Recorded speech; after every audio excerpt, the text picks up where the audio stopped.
आपने कई बार ये शब्द सुना होगा, अकाल। अकाल का मतलब है जहां पर खाने पीने की वस्तुओं की कमी, पानी का अकाल, भोजन का अकाल। ये दो विशेष अकाल हैं जो हमारे जिंदगी पर गहरा प्रभाव डालते हैं। और प्रभाव क्या, अगर हमें समय पर खाना नहीं मिले या समय पर पानी नहीं मिले तो मौत भी हो सकती है। अफ्रीका देश में, कई ऐसे देश हैं अफ्रीकन देश में जहाँ पर जगह जगह पर अकाल पड़े रहते हैं।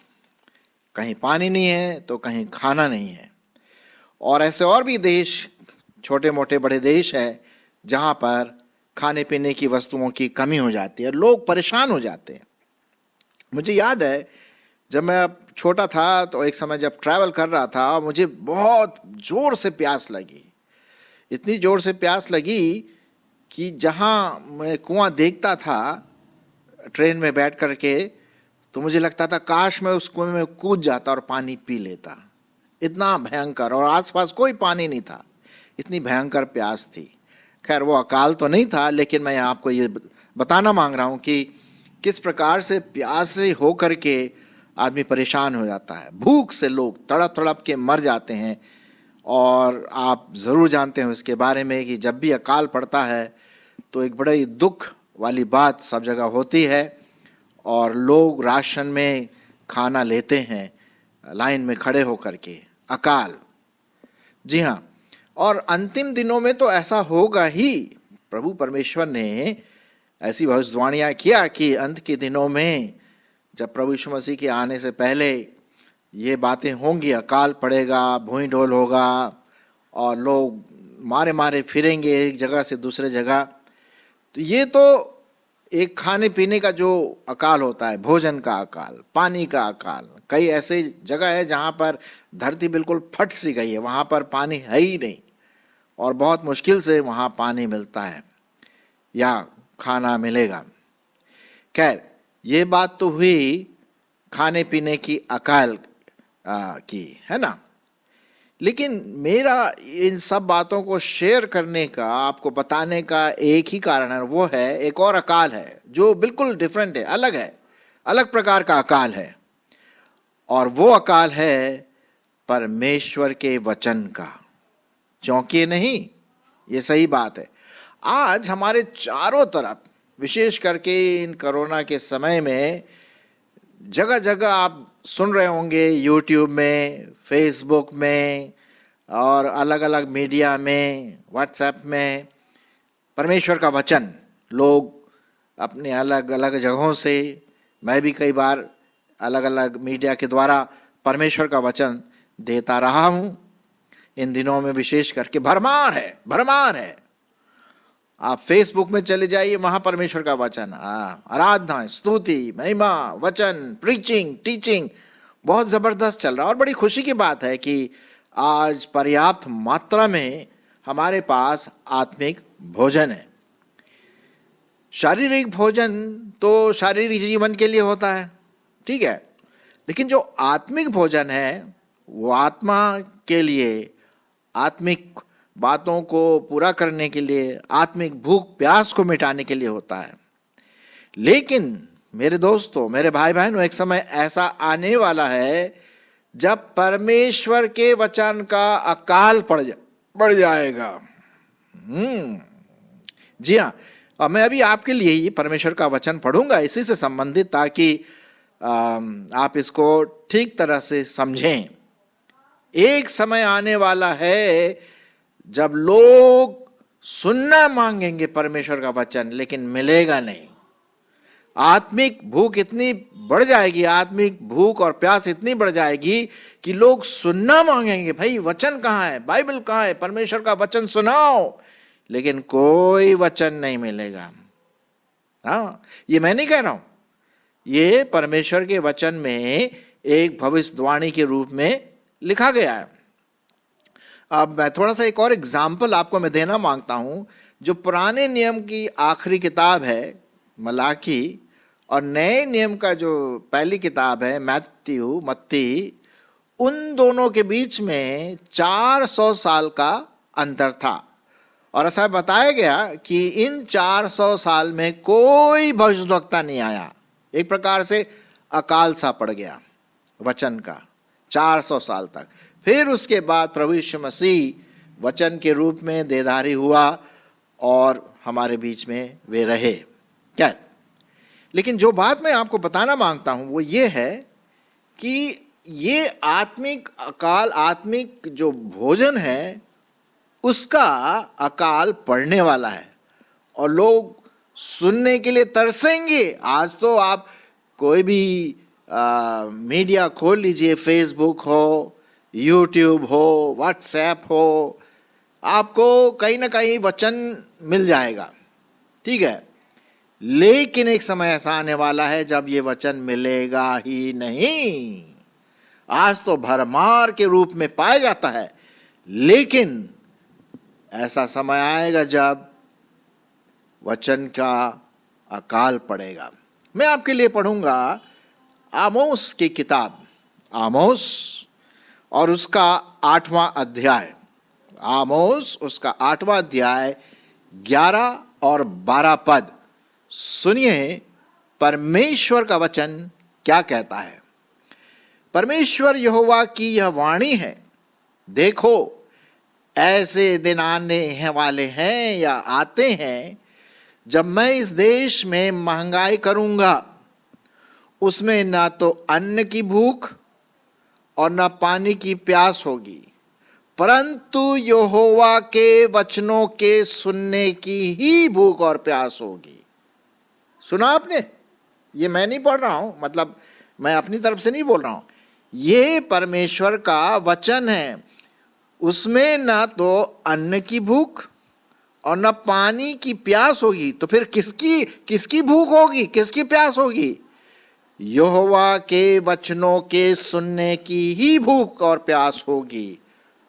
और लोग यहोवा के वचन की खोज में समुद्र से समुद्र तब और उत्तर से पूरब तक मारे मारे फिरेंगे, परंतु उसको ना पाएंगे।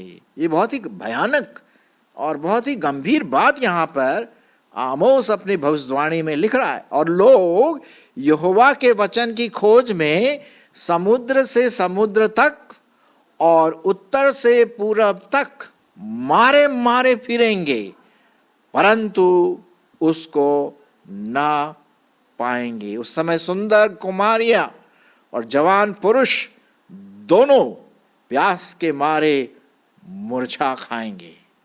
कितना भयंकर है कि नहीं?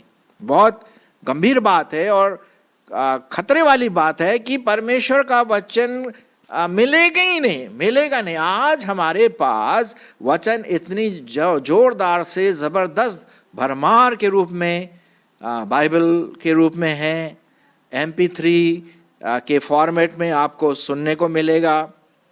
और परमेश्वर का वचन जगह जगह आजकल सुनाया जा रहा है, यूट्यूब में, फेसबुक में। लेकिन ये सब खत्म हो जाएगा, ये खत्म हो जाएगा। और ये परमेश्वर का वचन कहता है, उस समय लोग बोलेंगे भाई परमेश्वर का वचन दो, हमें खाना खिलाओ, आत्मिक खाना खिलाओ, हमें भूख लगी है, हम परमेश्वर के बारे में सुनना मांगते हैं, उसके बारे में और जानना मांगते हैं, उसका अनुभव करना मांगते हैं। लेकिन वचन मिलेगा ही नहीं। क्यों? क्योंकि वचन का अकाल पड़ेगा। जी हाँ, वचन का अकाल पड़ेगा, बाइबल के वचनों का अकाल पड़ेगा, परमेश्वर के वचन का अकाल पड़ेगा। तो इसलिए जब तक मौका है हमें क्या करना चाहिए? वचन को संवारना चाहिए, अपने मनों में, दिलों में, विवेक में, व्यक्तित्व में भर लेना चाहिए। अब क्या होता है आप जानते हैं अच्छी तरह से, जैसे ही पता पड़ता है कि भैया बहुत महंगाई होने वाली है, और तो लोग क्या करते हैं, जल्दी जल्दी जाते हैं और खाना वाना बटोर लेते हैं, खूब भर लेते हैं बोरे में अनाज, गेहूं, चावल। मुझे पता, हम लोगों ने भी किया। जब ऐसा समय आया कि भाई अन्न की कमी होने वाली है और बहुत महंगा होने वाला है, तो भैया भर करके रख लो, क्योंकि पता नहीं 1 महीना 2 महीना 3 महीना कब तक क्या होगा, कुछ पता नहीं है। तो क्या करते हैं, उसको स्टोरेज में डाल देते हैं, कम से कम कुछ तो होगा खाने पीने के लिए। ठीक उसी प्रकार से मेरे प्रियो, हमें परमेश्वर के वचन को अपने पूरे मन में भर लेना है। जी हाँ, कुछ पता नहीं कि कब परमेश्वर के वचन का अकाल पड़ेगा। आप सोच रहे हैं भाई ऐसे कैसे, लेकिन ये तो परमेश्वर का वचन ही कह रहा है ना। जी हाँ, इसीलिए मैं आपके पास ला रहा हूँ। अब ये YouTube में मैं आपके सामने लाता हूँ ये वचन, इसको भर लीजिए। आपके पास बाइबल है, उसको अपने मन में भर लीजिए, सुन लीजिए। तो देखते हैं कैसे हम इसको, इस वचन को और अच्छे रूप से, ध्यानपूर्वक हम उसको सुने और उस पर चलने की कोशिश करें। तो पहली बात तो मैं आपको बताना मांगता हूं कि भजन संहिता 119 जो अध्याय है, जो सबसे लंबा अध्याय पाया जाता है पूरे बाइबल में, भजन संहिता 119, ठीक है, वो पूरा उसके जितने भी पद पाए जाते हैं वो सब परमेश्वर के वचन की खूबी, परमेश्वर के वचन के मतलब, परमेश्वर के वचन का जो सामर्थ्य है और सुंदरता है, वो पूरा उसमें दिया गया है भजन संहिता 119 में। आप पढ़ लीजिए उसको कभी भी जब मौका मिलता है। मौका क्या, आपको जब भी मौका, मतलब अभी पढ़िए, आज ही पढ़िए भजन संहिता 119, ठीक है।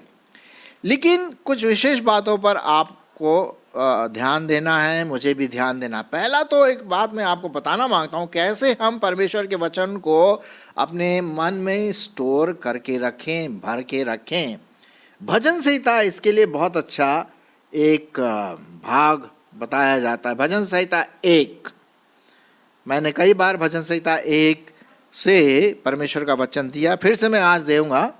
क्या ही धन्य है वह पुरुष जो दुष्टों की युक्ति पर नहीं चलता और न पापियों के मार्ग में खड़ा होता और न ठट्ठा करने वालों की मंडली में बैठता है, परंतु वह तो यहोवा की व्यवस्था से या यहोवा के वचन से प्रसन्न रहता और उसकी व्यवस्था पर और उसके वचनों पर रात दिन ध्यान करता रहता है। वह उस वृक्ष के समान है जो बहती नालियों के किनारे लगाया गया है और अपनी ऋतु में फलता है और जिसके पत्ते कभी मुरझाते नहीं। इसलिए जो कुछ वह पुरुष करे वो क्या होगा, सफल होगा। देखिए मेरे प्रियो, जब हम परमेश्वर के वचन को अपने दिमाग में भरते हैं, अपने विवेक में, अपने मन में डालते हैं, तो उसका प्रतिफल भी है। हमारा जीवन फलदायक होता है, आशीषमय होता है और परमेश्वर हमारे जीवनों से प्रसन्न रहता जब हम उसके वचनों को अपने दिल में डालते। जैसे बोलते ना, खाना खाते, वैसे हमें वचन को खाना है। सिर्फ वचन को पढ़ना नहीं है, उसको चबाना है, उसको महीन करना है, उसको मनन करना है, उसके बारे में सोचना है। जी हाँ, इसी को बोलते हैं खाना खाना, आत्मिक खाना खाना, आत्मिक मनन करना। तो ये आपको और मुझको करने की जरूरत है। वचन के बारे में आप और हम मनन करें, सोचे। अगर हम परमेश्वर के वचन को पहला स्थान देते हैं तो हमारा दिमाग, हमारा व्यक्तित्व, हमारा मस्तिष्क, हमारे सोचने की जो सामर्थ्य है वो पवित्रता से भर जाएगी। अब लीजिए ना, एक जगह पे लिखा हुआ है, मैं आपके लिए पढ़ूंगा। भजन संहिता 119, भजन संहिता 119 और उसका मैं आपके लिए पढ़ूंगा 9 पद। क्या लिखा हुआ है? जवान अपनी चाल को किस उपाय से शुद्ध रखे। भाई लिखा हुआ यार, तेरे वचन के अनुसार सावधान रहने से।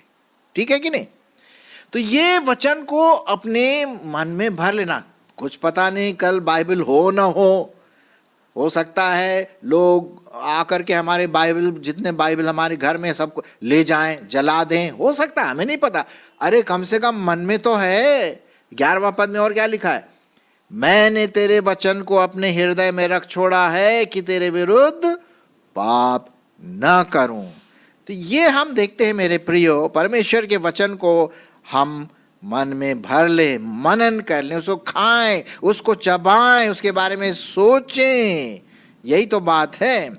एक और पद मैं आपके लिए पढ़ूंगा, कुलुसियों की पत्री उसका 3 अध्याय, बाइबल में जो दिया गया है वचन, कुलुसियों की पत्री 3 अध्याय और 16 पद। ध्यान से देखिए क्या लिखा हुआ है परमेश्वर के वचन में। इस प्रकार से लिखा हुआ है, मसीह के वचन को अपने हृदय में अधिकाई से बसने दो और सिद्ध ज्ञान सहित एक दूसरे को सिखाओ, चिताओ और अपने अपने मन में कृतज्ञता के साथ परमेश्वर के लिए भजन, स्तुतिगान और आत्मिक गीत गाया करो। सो मेरे प्रियो, यहां पर क्या लिखा हुआ है? मसीह के वचन को अपने हृदय में क्या करो? अधिकाई से बसने दो, ठोस ठोस के बसने दो। हाँ, और ये तभी होगा जब आप और हम इस वचन को प्रथम स्थान देंगे। अब यहाँ पर एक बात आपको यहाँ पर ध्यान में रखना है मेरे प्रियो, ताकि अकाल के समय जब वचन हमें मिलेगा ही नहीं, ढूंढेंगे भी तो नहीं मिलेगा। अरे भैया, कम से कम आपके दिल में, हमारे मस्तिष्क में, हमारे व्यक्तित्व में तो भरा है ना। अच्छा, और एक बात और यहाँ पर लिखा हुआ है वचन के बारे में, प्रकाशित वाक्य उसका 1 अध्याय और उसका 3 पद में क्या लिखा है? सुनिए, परमेश्वर का वचन साफ रीति से कहता है। आज मैं परमेश्वर के वचन के बारे में दे रहा हूं ताकि हम अकाल के समय में, आत्मिक अकाल के समय में, जब परमेश्वर का वचन नहीं मिलेगा, हमारे लिए बहुत आशीष का कारण होगा। भर लीजिए, है ना। धन्य है वह जो इस भविष्यवाणी के वचन को पढ़ता है। पहली बात क्या है?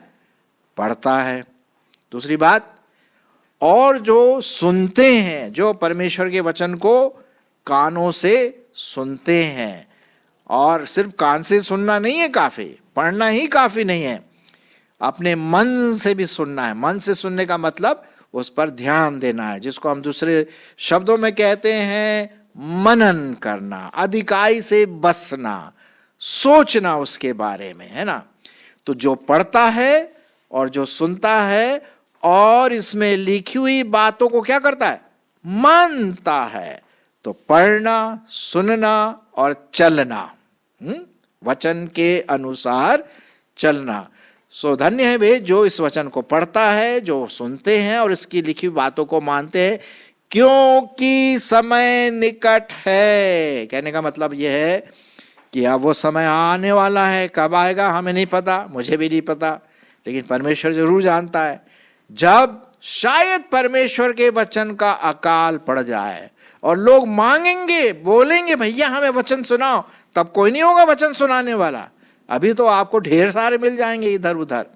आपके घर में 2-3 बाइबल भी रखी होंगी शायद, या आप रेडियो या कंप्यूटर में आपको ढेर सारे मिल जाएंगे। फेसबुक में चले जाइए, वहां आपको भरमार में मिल जाएंगे। यूट्यूब में चले जाइए, वहां आपको भरमार में मिलेगा। और हमारे कटारे कम्युनिकेट्स में भी जाइए तो वहां भी आपको मिलेगा, है ना। लेकिन उस समय क्या होगा जब अकाल पड़ेगा? अरे साहब, तभी तो जो हमने अपने मन में भरा है, अपने व्यक्तित्व में भरा है, वही काम आएगा। तो यदि हमें इस अकाल से अलग हटना है, परमेश्वर के वचन के अकाल से, तो हमें परमेश्वर के वचन को वो प्राथमिकता देना बहुत जरूरी है, अत्यंत आवश्यक है, ताकि हम आत्मिक रीति से जीवित रहें। अब जैसे खाने पीने का जब अकाल पड़ता है, भोजन नहीं होता, पानी नहीं होता, तो क्या होता है भैया? मौत आएगी। और क्या? और कुछ नहीं है। जब खाना ही नहीं है, पानी नहीं है, तो शारीरिक जीवन तो होगा ही नहीं। ठीक उसी प्रकार से जब वचन की कमी होगी और हम सूखे रह जाएंगे, सूखा कुआं, पानी नहीं है, आत्मिक भोजन नहीं है, तो आत्मिक रीति से हम मर भी सकते हैं। इसलिए बहुत जरूरी है कि हम परमेश्वर के वचन को जितना हो सके, जब भी टाइम मिलता है आपको, आप अपना काम करते हैं, खाना पकाते हैं, ऑफिस में काम करते हैं, या स्टडी करते हैं आप, या इधर उधर जाते हैं घूमने फिरने, वचन को जरूर अपने पास रखें। पास में रखने का मतलब सिर्फ बाइबल के रूप में नहीं, अपने दिल, दिमाग, व्यक्तित्व में, विवेक में उसको भरें। मैं तो एक काम करता हूँ, वो अपने जो आजकल तो मोबाइल का बहुत प्रचलन है, तो मोबाइल में पूरा भरा हुआ है MP3 फॉर्मेट में। आप उसको सुन सकते हैं रात में, या जब भी मौका मिलता है, या पढ़ सकते हैं, जैसे भी आप कर सकते हैं। कहने का मतलब यह है कि वचन का अकाल आपके जीवन में ना आए, मेरे जीवन में ना आए। क्यों? इसलिए खूब भर भर के ठोस ठोस करके अपने मस्तिष्क में, अपने दिमाग में, अपने विवेक में भर लें। सुनने के द्वारा, पढ़ने के द्वारा, मनन करने के द्वारा, और साथ ही साथ वचन के अनुसार चलने के द्वारा। फिर क्या, देखिए परमेश्वर कितना आशीष देगा आपको। हाँ, लिखा तो है, इसके साथ ढेर सारी आशीष भी मिलेगी। आत्मा, आपके आत्मिक जीवन क्या होगा? अरे साथ प्रफुल्लित रहेगा, जीवित रहेगा, मजा आएगा। आप करके तो देखिए। फलवंत जीवन के लिए वचन अपने विवेक में भरें।